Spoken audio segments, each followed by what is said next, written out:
नमस्कार, मैं हूं अनुराधा प्रसाद।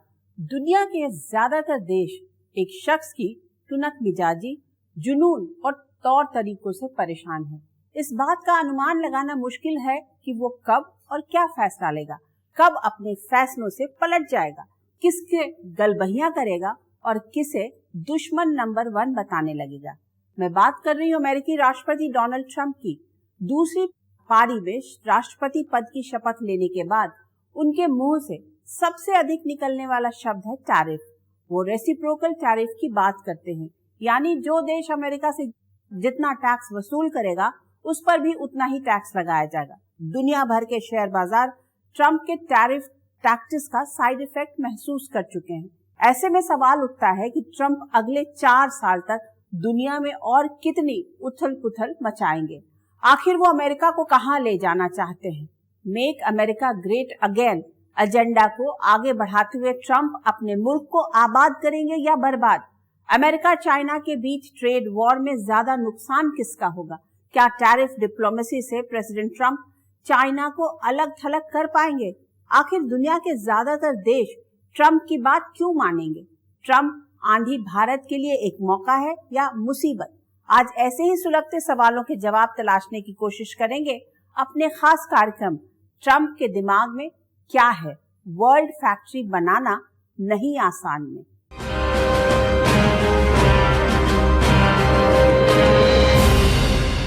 प्रेसिडेंट ट्रंप माई वे और हाईवे, यानी मेरी बात मानो नहीं तो अपना रास्ता नापो वाले फॉर्मूले पर आगे बढ़ रहे हैं।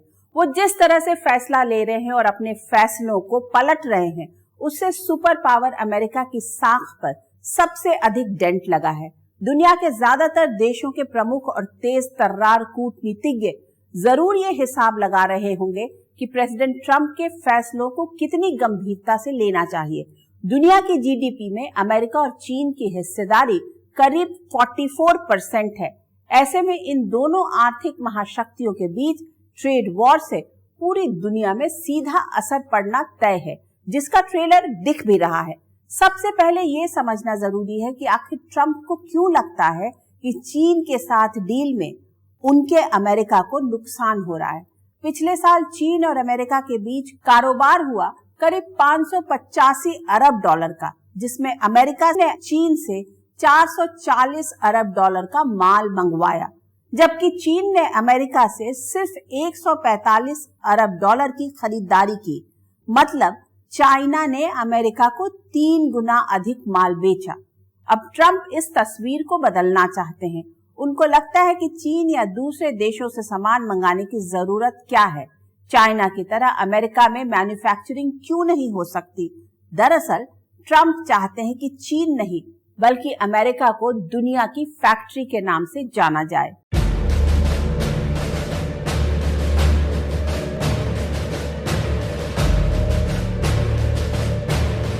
China in tariffs, and they understood, honestly.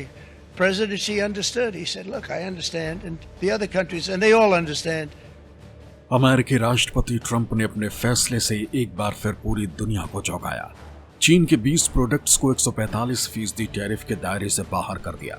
अमेरिकी कस्टम्स एंड बॉर्डर प्रोटेक्शन की ओर से जारी नोटिस के मुताबिक जिन मेड इन चाइना प्रोडक्ट्स को छूट दी गई है, उसमें smartphone, laptop, semiconductor chips, telecom उपकरण, recording devices, data processing machine, solar cell, memory card, printed circuit board assembly शामिल है।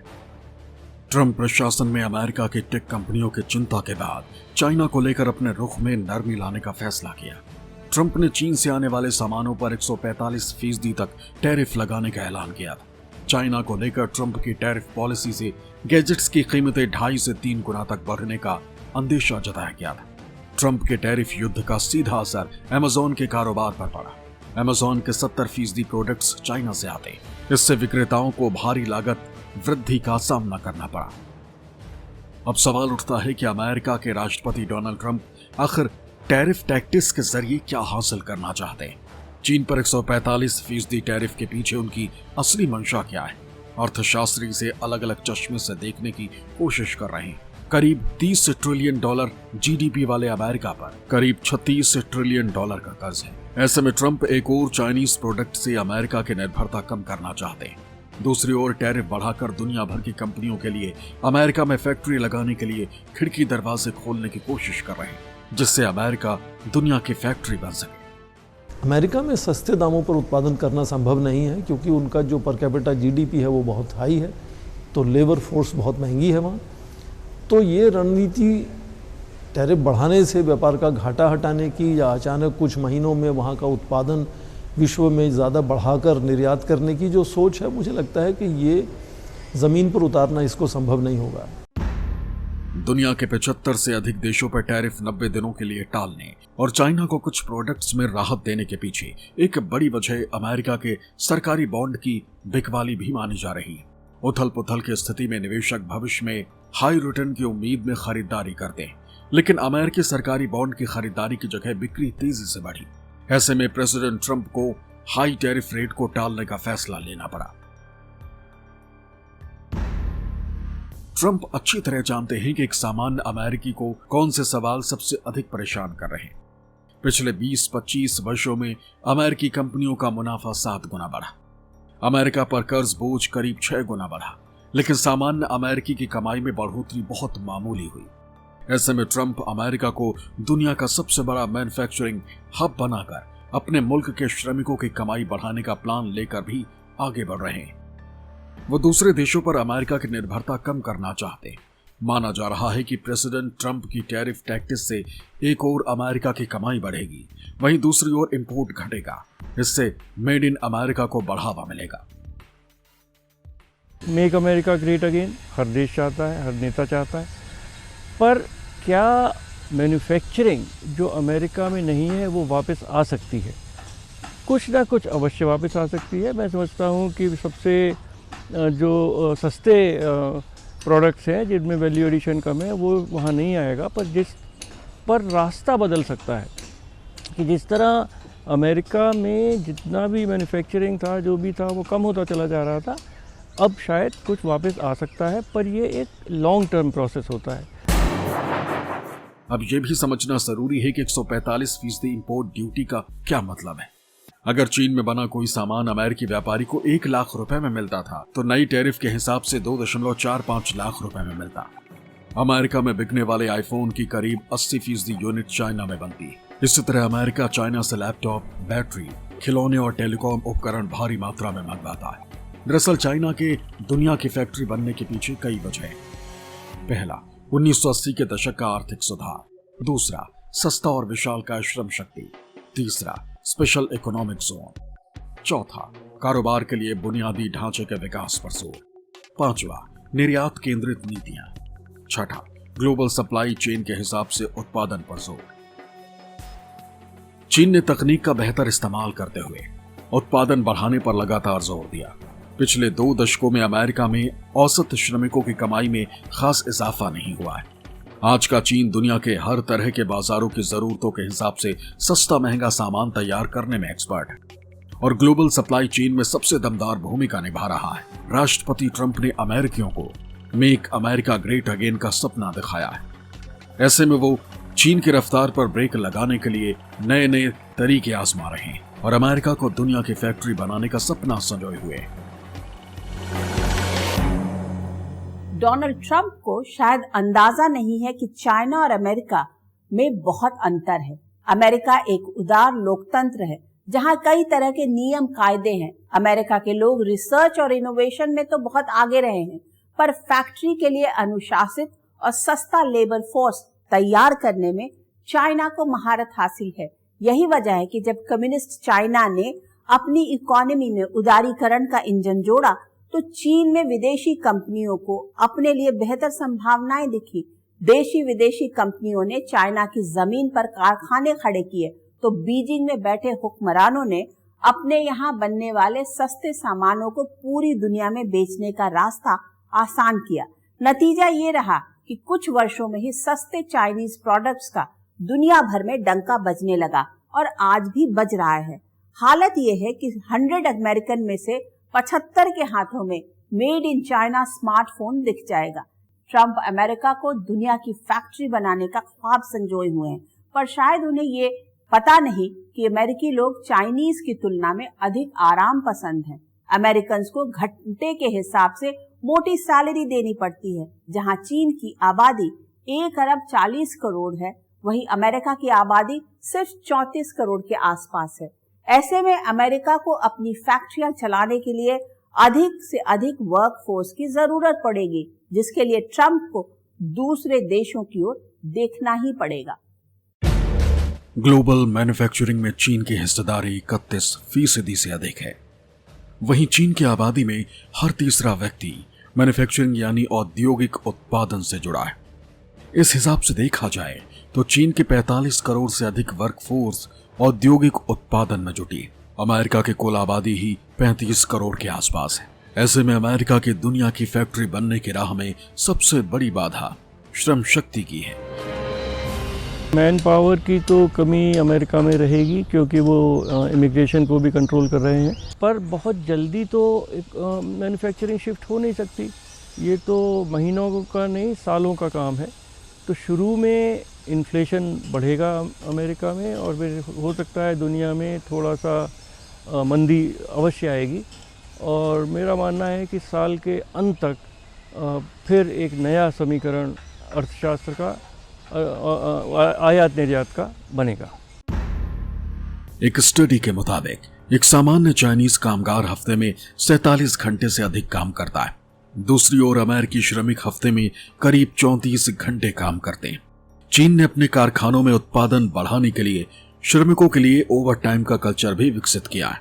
इससे चाइना का औसत श्रमिक तय घंटे से अधिक काम करते हुए उत्पादन बढ़ाने में योगदान देता है। अमेरिका की एक्टिव वर्कफोर्स का बड़ा हिस्सा तय समय से कम काम करने और पार्ट टाइम नौकरी को अधिक पसंद करता है। ऐसे में अगर डोनाल्ड ट्रंप दुनिया की दिग्गज मल्टीनेशनल कंपनियों को अमेरिका में कारखाना लगाने के लिए तैयार कर भी लेते हैं, तो कारखानों में काम करने के लिए वर्कफोर्स कहां से लाएंगे? अमेरिका देश ही इमिग्रेंट्स का है, तो वर्कफोर्स कहाँ से आएगी, ये उनको चिंता होनी चाहिए। जबकि वो चाहते हैं कि उनका जो उत्पादन का क्षेत्र है उसमें वो अंतर्राष्ट्रीय स्तर पर कंपेटिटिव बनना चाहते हैं, ताकि उनका व्यापार बढ़े। कमोडिटीज़ का जो व्यापार है वो बढ़ना चाहिए। तो यदि इस तरह की नीति सक्षम होती भी है भविष्य में कभी, तो उसमें मुझे लगता है कई दशक लगेंगे। अमेरिका की जो मैन्युफैक्चरिंग है वो ऐसा नहीं कि कुछ ही सप्ताह या कुछ महीनों में अंतर्राष्ट्रीय स्तर पर उसका बहुत बड़ा नाम हो सकता है। अमेरिकी कारखानों के वर्कफोर्स में रोबोट को तेजी से शामिल किया जा रहा है। चाइना भी इसी रास्ते आगे बढ़ रहा है। अमेरिका अच्छी तरह जानता है कि यूरोप खुद युवा वर्कफोर्स के लिए तरस रहा है। ऐसे में वर्कफोर्स के मामले में यूरोप की समस्या भी अमेरिका जैसी ही है। अमेरिका ने बाहरियों की एंट्री रोकने के लिए कड़े नियम कायदे बना रखे हैं। वीजा शर्तों को ट्रंप प्रशासन और कड़ा बनाने में लगा है। अमेरिकी युवा शायद ही चीन के श्रमिकों की तरह काम करने के लिए तैयार हों। एलन मस्क ने थोड़ी सी सख्ती बरती तो उनके खिलाफ ट्रंप प्रशासन के भीतर से ही आवाज उठने लगी। वैसे एलन मस्क पहले ही हफ्ते में 120 घंटे काम करने के बाद कर अमेरिकियों की नींद उड़ा चुके हैं। उदार लोकतंत्र अमेरिका का चरित्र कुछ ऐसा रहा है जिसमें नागरिकों के साथ जोर जबरदस्ती काम कराने के लिए कोई जगह नहीं। वहीं कम्युनिस्ट चाइना अपने हर नागरिक को एक अनुशासित सिपाही की तरह देखता और ट्रेंड करता है, जिसने चाइना को दुनिया की फैक्ट्री बनने में मदद की। दरअसल राष्ट्रपति ट्रंप जिस रास्ते मेक अमेरिका ग्रेट अगेन सपने को साकार करने की कोशिश करते दिख रहे हैं, उसमें अमेरिका की राह बहुत मुश्किल दिख रही है।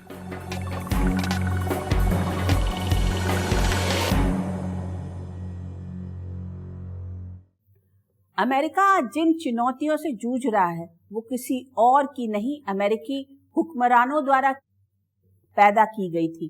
चाइना को भी आर्थिक रूप से मजबूत बनाने में अमेरिकी पूंजी और कंपनियों की बड़ी भूमिका रही है। अब ट्रंप जिस रास्ते आगे बढ़ रहे हैं उसमें उन्हें कई और फैसले अपने पलटने पड़ सकते हैं। मसलन डोनाल्ड ट्रंप एक और अमेरिका में बाहरियों की एंट्री कम करने के लिए वीजा नियमों को कड़ा बनाने में लगे हैं। अवैध प्रवासियों की धर पकड़ हो रही है और उन्हें वापस भेजने का काम धड़ल्ले से जारी है। ऐसे में अमेरिका में मैन्युफैक्चरिंग बढ़ाने के लिए वीजा नियमों पर यू टर्न लेना भी ट्रंप प्रशासन की मजबूरी होगी। डिपार्टमेंट ऑफ गवर्नमेंट एफिशिएंसी के प्रमुख और बिजनेस टाइकून एलन मस्क ने कमान संभालने के बाद जब सरकारी कर्मचारियों से उनके कामकाज का हिसाब मांगा तो कोहराम मच गया। कई विभागों के कर्मचारियों ने अपने कामकाज के बारे में बताने से इनकार कर दिया। टैरिफ पॉलिसी पर भी ट्रंप प्रशासन में दो फाड़ दिखने लगा है। एलन मस्क भी ट्रंप की टैरिफ पॉलिसी के खिलाफ खड़े दिख रहे हैं। इतना ही नहीं, अमेरिकी बाजारों में उथल पुथल के बीच अपने दोस्तों को स्टॉक में फायदा पहुंचाने का आरोप भी ट्रंप पर लग रहा है। डेमोक्रेट सांसदों की मांग है कि ये जांच होनी चाहिए कि ट्रंप, उनका परिवार या करीबी अंदरूनी जानकारी के आधार पर शेयर बाजार में गलत तरीके से फायदा तो नहीं उठा रहे। ऐसे में ट्रंप की टैरिफ पॉलिसी से पैदा हलचल के बीच नए वर्ल्ड इकोनॉमिक ऑर्डर के उभरने के ग्रह संयोग बनने लगे।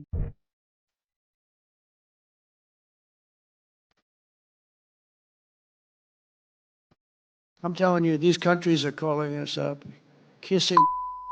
They are dying to make a deal. Please, please, sir, make a deal. I'll do anything. I'll do anything, sir. National Republican congressional committee यानी NRCC के डिनर में राष्ट्रपति ट्रंप ने ऐसी अशोभनीय बात कह दी जिसने पूरी दुनिया के राजनेताओं और कूटनीतिज्ञों को सन्न कर दिया। लोग ये सोचने के लिए मजबूर हो गए कि क्या अमेरिका जैसे लोकतंत्र के राष्ट्रपति के मुंह से ऐसे अमर्यादित शब्द भी निकल सकते हैं। विवादों से ट्रंप का पुराना नाता रहा है। पूरी दुनिया के शेयर बाजारों में उथल पुथल के बीच उनका ओवल ऑफिस का वीडियो बहुत चर्चा में है। The biggest increase in the history of the stock market. That's pretty good. That's pretty. You're almost, if you keep going, you're going to be back to where it was 4 weeks ago. President Trump की हर बात के दुनिया में अलग मतलब निकाले जाते हैं, चाहे शेयर बाजार हो या कूटनीतिक रिश्ते। डोनाल्ड ट्रंप एक ओर चाइना पर 145% तक टैरिफ लगाते हैं, दूसरी ओर अपने मुल्क की जरूरतों के हिसाब से कुछ प्रोडक्ट्स को बढ़े टैरिफ से राहत देते हैं। ट्रंप 75 से अधिक देशों पर जवाबी टैरिफ को 90 दिनों के लिए रोक देते हैं, लेकिन ट्रंप को उनकी भाषा में चाइना ने जवाब दिया। अमेरिका पर 84% टैरिफ का ऐलान कर दिया। फिलहाल अमेरिका चाइना को सबसे ज्यादा अधिक सोयाबीन बेचता है, दूसरे नंबर पर एयरक्राफ्ट और इंजन, तीसरे नंबर पर इंटीग्रेटेड सर्किट, चौथे नंबर पर फार्मास्यूटिकल्स आता है। शायद राष्ट्रपति ट्रंप एक ऐसा अंतर्राष्ट्रीय गठबंधन बनाने के प्लान पर आगे बढ़ रहे हैं जिससे चाइना को अलग थलग किया जा सके, क्योंकि जिस रफ्तार से चाइना आगे बढ़ रहा है उसमें भविष्यवाणी की जा रही है कि वो दिन दूर नहीं जब अमेरिका को पछाड़कर चीन दुनिया की सबसे बड़ी अर्थव्यवस्था बन जाएगा। चाइना की तरह अमेरिका काम कभी भी नहीं कर पाएगा और मुझे लगता है वो अमेरिका का उद्देश्य भी नहीं है। लेकिन चाइना जिस तरह से काम करता है वो काम अमेरिका नहीं करता, तो इसलिए वो अनइवन कंपटीशन तो है। ग्लोबल सप्लाई चेन में चीन अपनी अहमियत को अच्छी तरह समझ रहा है। चाइना ये भी जानता है कि उसके पास मौजूद रेयर अर्थ मटेरियल अमेरिका के लिए कितने जरूरी है। एक आंकड़े के मुताबिक साल 2023 में अमेरिका ने अपने कुल रेयर अर्थ मटेरियल का 70% से अधिक आयात चीन से किया था। Samarium, gadolinium, टेरबियम, dysprosium, lutetium, scandium और यट्रियम जैसे रेयर अर्थ मटेरियल इलेक्ट्रिक गाड़ियों, स्मार्टफोन, फाइटर जेट, मिसाइल और सैटेलाइट जैसी सैन्य तकनीक बनाने के लिए बहुत जरूरी है। ऐसे में चीन रेयर अर्थ सप्लाई को अमेरिका के खिलाफ हथियार की तरह इस्तेमाल कर सकता है। इसी तरह चीन को एडवांस्ड माइक्रोचिप्स इंपोर्ट करने में भारी दिक्कतों का सामना करना पड़ सकता है। WTO को, वर्ल्ड ट्रेड ऑर्गेनाइजेशन के नियमों को जिस तरह चीन ने उनका दुरुपयोग किया और मैं समझता हूँ कि दुनिया को एक चकमा दिया, तो उस तरह 50% अगर दुनिया की मैन्युफैक्चरिंग चाइना पहुंच जाएगी तो ये तो अच्छा नहीं है। मैं समझता हूं कि जिस तरह से भी राष्ट्रपति ट्रंप कर रहे हैं, टैरिफ लगा के करें या जैसे भी करें, अगर चाइना जिस रास्ते पर जा रहा है कि दुनिया की मैन्युफैक्चरिंग को समाप्त कर दे, वो रास्ता सही नहीं है। डोनाल्ड ट्रंप जानते हैं कि बिजनेस पर चोट सबसे बड़ी चोट होती है। ऐसे में उनके ट्रेड एडवाइजर पीटर नवारो ने सलाह दी कि अमेरिका, कंबोडिया, मैक्सिको, वियतनाम समेत कई देशों पर दबाव बनाया जा सकता है कि वो चाइना के साथ कारोबार ना करे। इसी तरह चीन चाहेगा कि उसकी फैक्ट्रियों में तैयार माल के लिए अमेरिका ना सही दूसरे देशों के बाजार खुले रहें और ग्लोबल सप्लाई चेन में बीजिंग की भूमिका कम ना हो। ऐसे में आने वाले दिनों में कूटनीति में नए गठबंधन बन सकते हैं, जिसमें दुनिया के ज्यादातर देश अपनी अपनी सहूलियत और नफा नुकसान के हिसाब से पाला चुन सकते हैं। डोनाल्ड ट्रंप खुद दावा कर चुके हैं कि अमेरिका टैरिफ लगाकर रोजाना $2 बिलियन की कमाई कर रहा है। इस हिसाब से साल भर में $730 बिलियन की कमाई होगी। लेकिन रोजाना $2 बिलियन कमाई के चक्कर में 30 ट्रिलियन की जीडीपी वाले अमेरिका को कितनी कीमत चुकानी पड़ेगी, इसका तो अभी सिर्फ अनुमान ही लगाया जा सकता है। राष्ट्रपति ट्रंप ने ये सोचा भी नहीं होगा कि उनकी टैरिफ टैक्टिस का चाइना इस तरह से जवाब देगा। चाइना का साफ साफ कहना है कि झुकने की जगह आखिर तक लड़ेंगे। आज की तारीख में चीन का मानना है कि अमेरिका के खिलाफ बीजिंग और दिल्ली को हाथ मिलाना चाहिए। हाल में अमेरिका के एक जाने माने अर्थशास्त्री प्रोफेसर जेफरी सैक्स भारत आए थे। एक निजी न्यूज चैनल के कार्यक्रम में बोलते हुए जेफरी सैक्स ने कहा कि अमेरिका भारत का इस्तेमाल चीन के खिलाफ करना चाहता है। भारत के लिए सुझाव है कि अमेरिका के चक्कर में न पड़े। भारत का दायरा अमेरिकी खेल से बहुत बड़ा है। इसे इस तरह से समझा जा सकता है कि अमेरिका की अर्थव्यवस्था में इंपोर्ट की बड़ी भूमिका है। चीन की अर्थव्यवस्था एक्सपोर्ट के ईंधन से चल रही है, वहीं भारत की अर्थव्यवस्था में प्रोडक्शन और कंजम्पशन दोनों है। ऐसे में ट्रंप आंधी में भारत के सामने संभावनाएं भी हैं और चुनौतियां भी। अमेरिका चीन के बीच जारी ट्रेड वॉर में भले ही भारत शामिल ना हो, लेकिन यह भी मुमकिन नहीं कि इसके असर से बेअसर रहे। अमेरिका समेत दूसरे देश चीन से निर्भरता कम करने के लिए दूसरे विकल्पों पर गुना भाग कर रहे हैं, यानी सप्लाई चेन डाइवर्सिफाई कर रहे हैं। अमेरिका में चीन पर बने सामानों पर भारी टैरिफ की वजह से भारतीय निर्यातकों की राह आसान हो सकती है। भारत में प्रोडक्शन और कंजम्पशन दोनों है। यहाँ के बड़े बाजार और युवा वर्कफोर्स की ओर दुनिया की दिग्गज कंपनियों की ओर देख रही हैं। ऐसे में अमेरिका के भारी टैरिफ की वजह से चीन से निकलने वाली कंपनियां भारत को एक बेहतर इन्वेस्टमेंट डेस्टिनेशन के तौर पर देख सकती है। आज की तारीख में अमेरिका और चीन दोनों भारत की ओर देख रहे हैं, लेकिन भारत अच्छी तरह जानता है कि ऐसी स्थिति में किस तरह कदम बढ़ाना है। आप देखें कि इससे पहले कि विश्व जागरूक हो इस समस्या को लेकर, भारत ने पहले से ही शुरुआत कर दी थी कि इस साल के सालाना बजट में पहले ही कुछ संकेत किया था कि अमेरिका से आने वाले आयात पर हम कुछ टैरिफ कम करेंगे। एक तरह से वो संकेत था भारत की तरफ से। फिर फरवरी के महीने में प्रधानमंत्री मोदी अमेरिका गए तो इस पर बातचीत हुई और ये भी तय हुआ कि आपस में एक बायलैटरल ट्रेड एग्रीमेंट तैयार होगी। और अब ये बात हम सुन रहे हैं कि ये जो 90 दिन का पॉज लगाया है राष्ट्रपति ट्रंप ने, एक इंटरिम संधि इसी दौरान होने की कोशिश है, करने की कोशिश है कि बाद में जो सितंबर तक बायलैटरल ट्रेड एग्रीमेंट तैयार करने की बातचीत हो रही है वो तो होगी ही, पर क्या इन 90 दिनों में ही कुछ इस तरह की आंतरिक संधि हो सकती है। तो भारत लगातार प्रोएक्टिव है। चीन के साथ कारोबार में जहां भारत का पलड़ा हल्का है, वहीं अमेरिका के साथ कारोबार में भारत का पलड़ा भारी है। ट्रंप की नई टैरिफ पॉलिसी की वजह से भारत को कुछ सेक्टर्स में चुनौतियों का सामना करना पड़ सकता है, लेकिन भारत अमेरिका के बीच अस्थायी कारोबार समझौता के लिए 3 महीने का वक्त है। एलन मस्क की टेस्ला की भारत में एंट्री हो चुकी है, लेकिन टेस्ला की इलेक्ट्रिक कार इतनी महंगी है कि भारतीयों के पास दूसरी सस्ती इलेक्ट्रिक गाड़ियों का विकल्प बाजार में मौजूद है। इस तरह स्पेसएक्स की स्टारलिंक की सेवाओं में कितने भारतीय दिलचस्पी दिखाएंगे, क्योंकि भारत में पहले से ही बहुत सस्ता इंटरनेट और डेटा मौजूद है। चीन पर भरोसे का अंजाम भारत भुगत चुका है, तो इतिहास गवाह है कि अमेरिका की न बहुत दोस्ती अच्छी और न दुश्मनी। अमेरिका चीन के बीच जारी ट्रेड वॉर में भारत को अपनी मैन्युफैक्चरिंग क्षमता बढ़ाने पर पूरा जोर देना चाहिए। उन कांटों को हटाने पर फोकस करना चाहिए जो कारोबार की रफ्तार को सुस्त बनाते हैं। आज की तारीख में भारत में दुनिया की सबसे बड़ी युवा आबादी है, लेकिन उसमें से तेजी से बदलते और हाईटेक कारखानों में काम करने के लिहाज से बहुत कम ही स्किल्ड हैं। ऐसे में दुनिया के सप्लाई चेन में भारत को अपनी भागीदारी बढ़ाने के लिए युवा आबादी को ट्रेंड करना बहुत जरूरी है। भारत ही नहीं, Vietnam, Malaysia, Thailand, Mexico, Japan और यूरोपीय संघ के कई देश भी अपने लिए संभावनाओं के खिड़की दरवाजे खुलते देख रहे हैं। भारत के सामने बड़ा सवाल यही है कि मौजूदा वैश्विक उथल पुथल के बीच किस रास्ते आगे बढ़ें।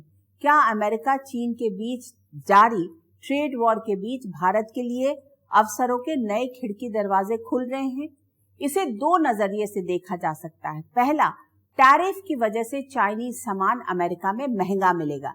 ऐसे में भारतीय प्रोडक्ट्स के सामने कंपटीशन लेवल थोड़ा कम होगा, पर मैन्युफैक्चरिंग में चाइना की जगह लेने के लिए भारत को अभी बहुत मेहनत करनी होगी। दूसरा, ट्रंप के टैरिफ से बचने के लिए कंपनियां चीन से भारत का रुख कर सकती हैं। अब सवाल उठता है कि क्या विदेशी कंपनियों को चाइना जैसी सहूलियत भारत में भी मिल पाएगी? पिछले कुछ वर्षों में भारत ने तेजी से स्वदेशी की ओर कदम बढ़ाया है। दुनिया में तनाव के बीच रिश्तों को कैसे संतुलित तरीके से साधा जाता है, इसमें भारत को महारत हासिल है। मसलन यूक्रेन रूस युद्ध में भारत ने किसी भी पक्ष का साथ नहीं दिया, पर अपनी जरूरत का सस्ता तेल रूस से खरीदने में हिचक नहीं दिखाई। भारत अच्छी तरह जानता है कि राष्ट्रपति ट्रंप क्या चाहते हैं और चाइना के राष्ट्रपति शी जिनपिंग के मन में क्या है। दोनों ही अनप्रिडिक्टेबल हैं। दोनों में से किसी पर भी आंख बंद करके भरोसा नहीं किया जा सकता। ऐसे में दिल्ली डिप्लोमेसी को अमेरिका और चीन दोनों के साथ सतर्कता के साथ रिश्ते आगे बढ़ाना होगा और घरेलू जरूरतों के हिसाब से नए बाजार तलाशने होंगे। प्रेसिडेंट ट्रंप जिस तरह अमेरिका को चला रहे हैं, फैसले ले रहे हैं और अपने ही फैसलों को पलट रहे हैं, उससे सबसे अधिक नुकसान अमेरिका की क्रेडिबिलिटी का हुआ है। अमेरिकी राष्ट्रपति के बात की वैल्यू ही नहीं रह गई। अपनी पहली पारी में जाते जाते डोनाल्ड ट्रंप ने अमेरिकी लोकतंत्र की शान में बट्टा लगाया और अब जिस रास्ते आगे बढ़ रहे हैं उसका नतीजा यही होगा कि दुनिया की सबसे बड़ी आर्थिक और सैन्य महाशक्ति को कोई गंभीरता से नहीं लेगा। अमेरिका जैसे उदार लोकतंत्र वाले देश के लिए इससे बड़ा नुकसान और क्या हो सकता है। आज के इस एपिसोड में बस इतना ही। आपसे फिर मुलाकात होगी किसी ऐसे मुद्दे के साथ जिसे जानना समझना हम सबके लिए बहुत जरूरी होगा। तब तक के लिए मुझे दीजिए इजाजत। निष्पक्ष खबरों के लिए आप देखते रहिए News 24। नमस्कार।